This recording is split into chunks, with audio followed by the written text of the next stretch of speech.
अमेरिकी राष्ट्रपति और चीनी राष्ट्रपति के बीच हुई बैठक ने दो देशों के संबंधों में जबरदस्त बदलाव लाने का संकेत दिया है।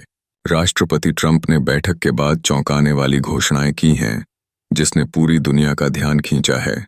इस बैठक में टैरिफ में कटौती की घोषणा एक महत्वपूर्ण कदम है, जो न केवल व्यापारिक संबंधों को मजबूत करेगा, बल्कि चीन के उद्योगों पर भी सकारात्मक प्रभाव डालेगा। ट्रंप ने फेंटानिल पर टैरिफ को तत्काल प्रभाव से 10% करने की घोषणा की, जिससे चीन के साथ द्विपक्षीय व्यापार में आसानी होगी। यह फैसला विभिन्न औद्योगिक क्षेत्रों को राहत देगा और अमेरिका की आयात निर्यात नीति में एक संतुलन स्थापित करेगा। इसके अलावा कुल टैरिफ को 67% से घटाकर 47% करने का ट्रंप का निर्णय अमेरिका और चीन के बीच व्यापारिक विनिमय को बढ़ावा देने का कार्य करेगा।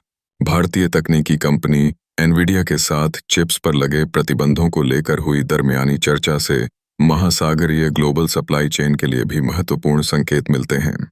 ट्रंप ने इस बात पर जोर दिया कि अब रेयर अर्थ मटेरियल पर कोई बाधा नहीं रहेगी, जिससे अमेरिकी टेक्नोलॉजी सेक्टर को बिना किसी रुकावट के अपना विकास करने का मौका मिलेगा। इस बैठक के दौरान दोनों देशों ने यूक्रेन मुद्दे पर भी सहयोग बढ़ाने की आवश्यकता को पहचाना। यह ऐतिहासिक कदम अमेरिका चीन संबंधों को एक नई दिशा दे सकता है, जिससे वैश्विक स्थिरता में सुधार आने की संभावना है।